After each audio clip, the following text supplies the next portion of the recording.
Assalamualaikum warahmatullahi wabarakatuh. Oke, pada kesempatan ini saya ingin mempresentasikan tentang Automobile Management System yang pernah diujikan ya, istilahnya dipresentasikan oleh para mahasiswa.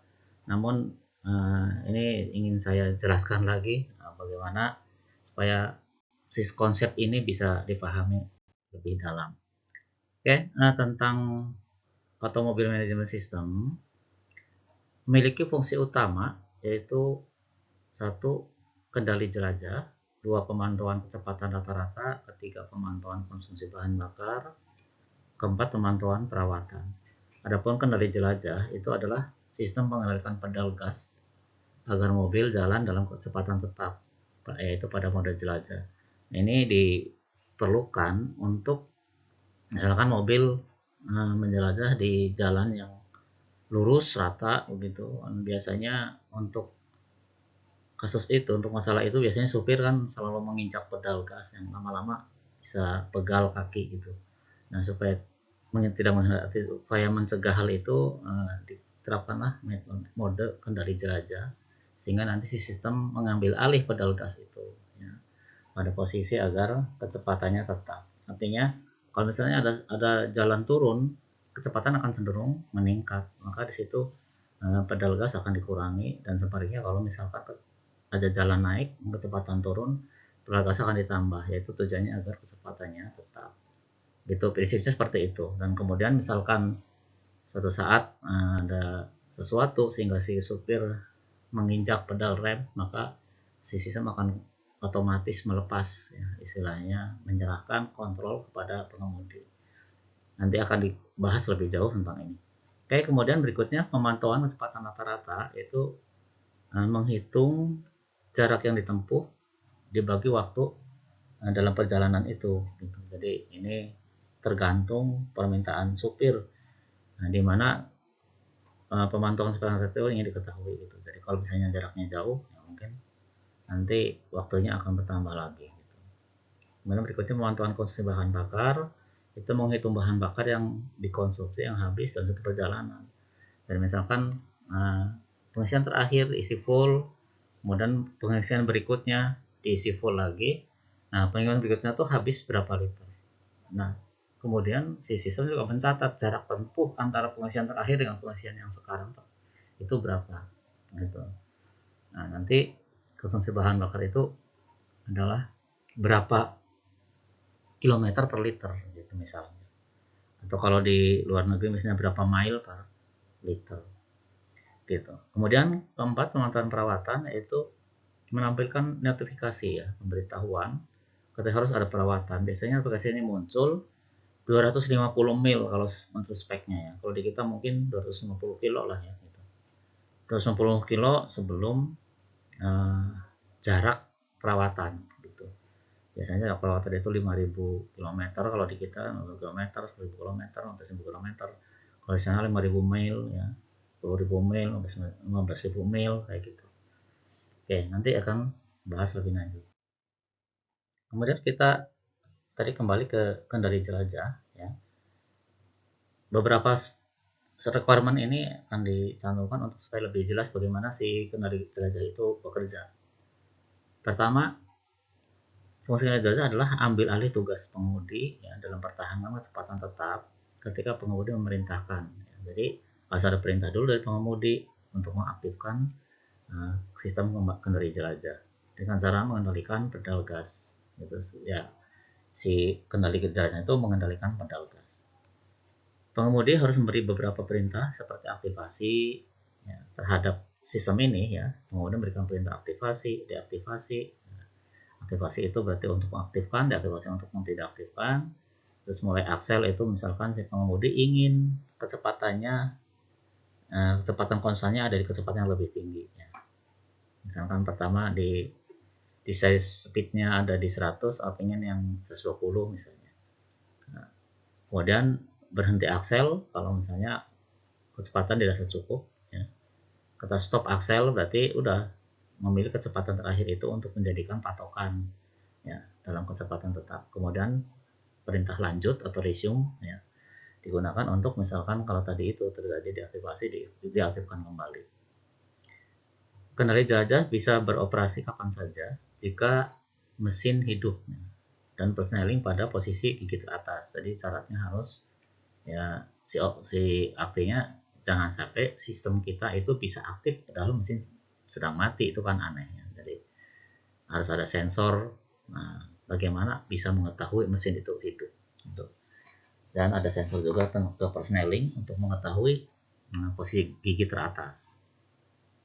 Kemudian yang keempat, ketika pengemudi mengaktifkan dengan menekan tombol aktivasi, sistem memilih kecepatan yang saat itu dengan kecepatan minimal adalah 30 mile per hour.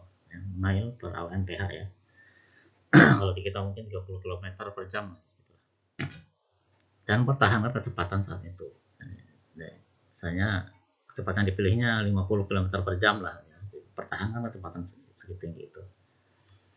Perintah deaktivasi akan mengembalikan kendali ke pengemudi gitu ya. Artinya si pedal gas dilepas oleh sistem, kemudian tentunya si pengemudi harus menekan pedal gas ya, dan mengabaikan perintah yang lain. Jadi kalau udah deaktivasi, perintah yang lain udah nggak berfungsi ya. Kemudian perintah mulai aksel ya, menyebabkan sistem percepat mobil pada percepatan yang nyaman. Jadi jangan sampai akselerasinya terlalu tinggi sehingga si penumpang merasa nggak nyaman gitu karena ada hentakan gitu ya, ada hentakan gitu. Kalau kecepatan terlalu tinggi ada hentakan, itu dibuat diatur ya percepatannya jangan terlalu tinggi gitu, nanti ada berapa besarnya. Oke, pada percepatan yang nyaman sampai pada perintah berhenti aksel gitu, ya. Dan sistem pertahankan kecepatan di posisi kecepatan yang baru saat itu. Berikutnya, perintah lanjut atau resume menyebabkan sistem mengembalikan kecepatan saat dipilih sebelum terjadi pengereman atau perubahan posisi persneling. Jadi misalnya suatu saat si pengemudi tiba-tiba harus ngerem gitu ya, atau belok misalnya. Memang ini requirement-nya kan di jalan lurus ya, misalnya ada sesuatu yang mengereman sehingga posisi persneling ya otomatis harus diturunkan. Ini kasusnya mobil yang tidak otomatis. Kemudian berikutnya saat mode jelajah otomatis, ya, pengemudi bisa menambahkan kecepatan dengan menekan pedal gas atau mengurangi kecepatan dengan menginjak rem. Setelah pengemudi melepas pedal, sistem kembali aktif. Kapan saja pedal rem ditekan atau diinjak atau persneling tidak di posisi gigi teratas, sistem harus inaktif. Ini beberapa requirement yang perlu dicatat gitu ya. Berikutnya setelah itu, jika pedal rem dilepas dan persneling masuk gigi teratas dan pengemudi menekan tombol lanjut, sistem kembali aktif sesuai kecepatan yang dipilih terakhir. Tombol deaktif akan menyebabkan sistem tidak aktif meskipun ada perintah lanjut. Karena jarak dan kecepatan ditentukan dari rotasi poros penggerak dan bergantung pada ukuran roda dan keausan ban, maka sistem harus sering dikalibrasi ya sebaiknya ya, untuk supaya mendapatkan akurasi lah. Untuk keperluan kalibrasi ada perintah mulai mengukur mil istilahnya ya. Mengukur mil itu berarti artinya mulai kalibrasi sebenarnya, dan berhenti mengukur mil berarti berhenti kalibrasi. Nah saat kalibrasi mobil harus dijalankan sejauh 1 mil, kalau di kita mungkin 1 kilometer lah jalan apa-apa. Ya, kemudian berhenti dan berikan perintah berhenti mengukur mil. Kemudian sistem mencatat jumlah denyut atau jumlah detak ya, dari poros sumbu putar sejauh 1 mil dan digunakan untuk menghitung jarak dan lainnya. Nanti jadi dicatat misalkan 1000 denyut per mil gitu maksudnya. Ya, gitu ya. Nah ini tujuan kalibrasi itu untuk mencatat berapa pulsa. Kan nanti si poros itu berputar tuh ada sensornya. Ya. Semacam membaca itu putaran gitulah. Satu putaran satu pulsa misalnya, atau bisa aja satu putaran 2 pulsa. Tergantung sensornya. Kita dibuat gampangnya satu putaran satu pulsa. Tak tak tak tak. Nah nanti dalam 1 mil itu berapa putaran roda itu. Taruhlah misalnya 1000 putaran gitu, nanti angka 1000 itu dicatat, berarti 1000 putaran itu artinya 1000 putaran dalam 1 kilometer kalau di kita. Oke, kemudian memantau kecepatan rata-rata, sistem harus bisa memberikan informasi kecepatan rata-rata ke pengemudi melalui layar display. Atau kecepatan rata-ratanya misalnya dengan cara apa? Menghitung jarak dibagi waktu yang ditempuh, ya, waktu yang dibutuhkan, jarak yang ditempuh, waktu yang dibutuhkan, berapa kilometer per jam. Pengemudi memberi perintah mulai perjalanan, dan nanti jika pengemudi meminta kecepatan rata-rata, sistem menampilkannya sepanjang mesin masih hidup sejak perintah mulai perjalanan ditekan. Berikutnya, memantau konsumsi bahan bakar.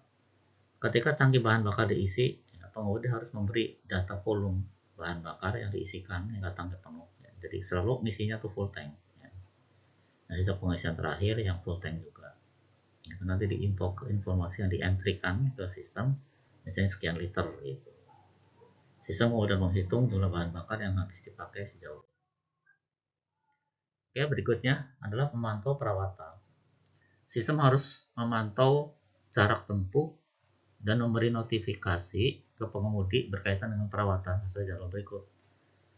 Misalnya 5.000 mil, kalau di kita mungkin 5.000 km ya, penggantian pelumas dan saringannya, 10.000 km menggantikan saringan udara, dan 15 km untuk servis besar utama. Nah, sejak 250 mil sebelum mencapai jadwal perawatan yang tadi itu 5.000, 10.000, 15.000 ya, pesan yang sesuai akan muncul secara berkala. Nah, gitu. Jadi nggak terus menerus muncul hilang, nanti berapa detik misalnya tergantung requirement-nya ya, atau berapa menit muncul lagi hilang lagi. Nah, sejak 50 mil sebelum mencapai jadwal perawatan seharusnya yang tadi itu ya 5.000, 10.000, 15.000 misalnya, pesan yang sesuai akan muncul secara terus menerus ya. Dan terus demikian sampai pengemudi menekan tombol servis selesai. Jelas ya. Oke, berikutnya adalah model DFD untuk sistem tersebut. Tapi kita akhiri dulu di sini ya, untuk nanti disambung pada video berikutnya. Oke, terima kasih atas perhatiannya. Assalamualaikum warahmatullahi wabarakatuh.